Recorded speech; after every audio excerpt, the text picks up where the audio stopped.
Sure, Marty, I'm already rolling. Small people, yes. This got to be them, isn't it? Here they come. Yeah. Okay, here they come, and it may be that Ron Wiedemeyer is now setting up a second live shot to go live if they're still talking.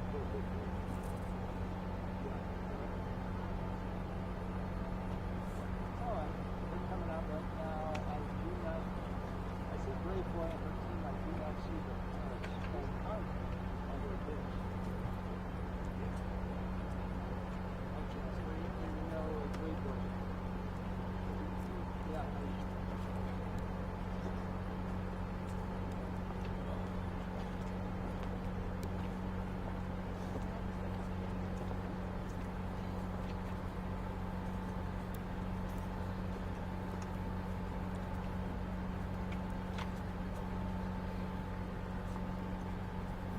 Step up a little closer. Closer? Great, thank you. Okay. Good afternoon.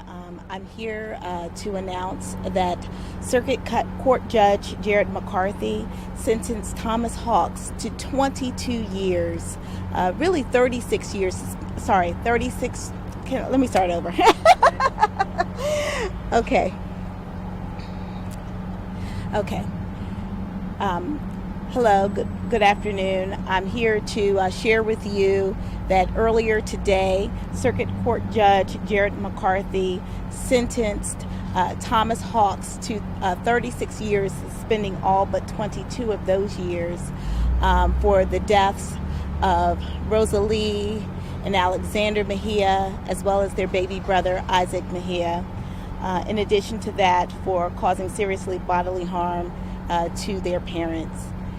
And this really concludes our part in this case. The Mejia family obviously continues to be devastated over the tragic loss of their 3 children. They're still dealing with medical issues related to the injuries that they suffered. And so our office will continue to extend any victim services that we can to them. But in terms of the end of the conviction and the sentencing, that concluded today with the sentencing of Mr. Hawks. I'm available to answer any questions that you might have. Will Mr. and Mrs. Mejia, who spoke so passionately in court, be able to come out and tell us if they feel justice was done? We had hoped that they would be able to, but they're unable to do that. You stood next to Mrs. Mejia when she spoke so emotionally. Will you share some of what she had to say? Mrs. Mejia is a proud mother. And I say that in, just in the present tense, because I believe she still feels that she's mothering her children. And in seeking justice for them, she's doing so as a mother. She talked about the sacrifices that her husband made, working hard every day so that she could stay home and be that mom. She volunteered at their schools. She volunteered with their extracurricular activities. They were, avid churchgoers. This is a family where there was a lot of love, and it's just tragic. So unfortunate that she won't be able to hold her 3 children in her arms again. She said, he didn't just kill my children, but the rest of my future as well when he killed them. And you were standing next to her. You must have felt that. Over the past several months that we've been working with the Mejia family, I've grown to really know them as individuals and as a couple and as a family. And their children were their world. And for them, their world seemed to be over. They know that they must still live. They want to live to honor their children's legacy. But it's tough because their children were supposed to be their legacy. So, it was a very emotional day. What did they say to you about the sentencing that was given? 22 years. 22 years. Well, I can tell you that we had numerous conversations with the Mejias regarding what we would recommend. They believed that the 22-year recommendation that we were giving to the court was appropriate. And so the fact that the court did agree with us and agree with the sentence and impose the 22-year sentence or executed time that they would have to do the 22 years was, I think, all the justice that we could have given to the Mejias through the court system. Can you talk about, we heard lawyers on both sides and the judge talk about this being a difficult case. Yes. Can you talk a bit about that? Well, it's difficult because in cases generally that result in death, you have a bad actor, someone who, intended to kill someone else or cause them serious bodily harm.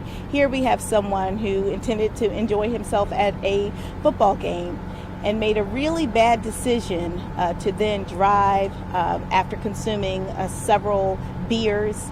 And he was impaired, and so he decided to get on the road. He made that decision. He's owned up to it. That's why he pled, and so we are very pleased that he decided to plead guilty in this case. But it is a difficult case when you have someone who otherwise has lived an exemplary life. But he made a tragic mistake, and for that he must be punished. Could you or Mr. Rush give us the overview of the police findings again, just a summary of what happened out there? Sure. So why don't, Jen, if you don't mind. What you told the judge about what happened. Could you identify yourself? So Jennifer Rush, and so that evening, December 30th, 2018, around 9:30 in the evening, the Mejias were on their way home from church. They had gone out to dinner after church and they were on their way home. They were stopped at a red light on Indian Head Highway. The defendant was on his way home from the Redskins game. He had consumed approximately 10 beers. He approached the red light. I think due to his intoxicated state, he did not see the red light. He was going 69 miles an hour. The speed limit on Indian Head Highway in that area is 45 miles an hour. He did not brake until a half second prior to colliding with the Mejia's vehicle. He did collide with their vehicle. He killed the 3 children who were in the back seat and seriously injured the parents. His blood alcohol content was a 0.17. Twice, just over twice. Yes, the legal limit is 0.08. You said 10 beers approximately over the course of the day at the game. That was what he had told the police in terms of how many beers he had had that day. If he was tailgating or if he was served by vendors. He mentioned in his statement to the court today, he did mention tailgating prior to the game. Other than that, he didn't indicate how he had gotten the alcohol. You've been in contact with the family throughout this entire process, and they've been vocal and have spoken to media on previous occasions. Is there a reason why they're not here today? Why they won't? I think this is just too emotional for them at this point. Mr. Hawks in there said that he had a hotel room that he was Yes. ready to stay at. Yeah. And for some reason still got in his truck to speak to, that detail that emerged today. Well, that's certainly something that, Mr. Hawks clearly understood that he planned to consume alcohol. And so he responsibly made arrangements to stay at a local hotel. I don't know if anyone other than Mr. Hawks can explain why he chose to drive and get on the road that night. It was a deadly decision. Can you talk a bit about after he gets out of jail, there are these special provisions that the court has imposed. Can you talk a bit about those and the significance? So he'll be on probation, which means if he reoffends, then he will have to do the remainder or the balance of his time, which is 30 years. He also has to perform community service, and the dates that were chosen were dates that were of significance. Those dates were birth dates of the children and, of course, of the parents as well, and the date that the incident occurred. He will also be required to only utilize a motor vehicle that has an interlock, and that is to prevent him from using a motor vehicle while impaired in the future. So we believe that these conditions will protect the public and also serve as a reminder to Mr. Hawks of what the tragedy he caused and the consequences of that tragedy. Can you talk about, the overall importance of this case? I mean, what has this done in the past several months to the community? Yeah. highway. Well, let me say that prior to my administration, these types of motor vehicle manslaughter cases took 8 to 10 months to indict, which means right now we really wouldn't even be talking about a sentencing. We would really be talking about an indictment. We worked very hard, and I want to thank the attorneys on this case, Ms. Rush, Mr. Shelton. We worked very closely with our police department. I was back and forth with our police chief daily to get all of the reports we needed in order to move forward and make a decision regarding this case. We were also able to work with our medical partners as well to get the toxicology reports and everything that we needed in order to make charging decisions. So what had taken in the past 8 to 10 months, we were able to indict in less than a month. We indicted this case in less than a month, and we did so responsibly. We had the evidence to move forward, and we did so.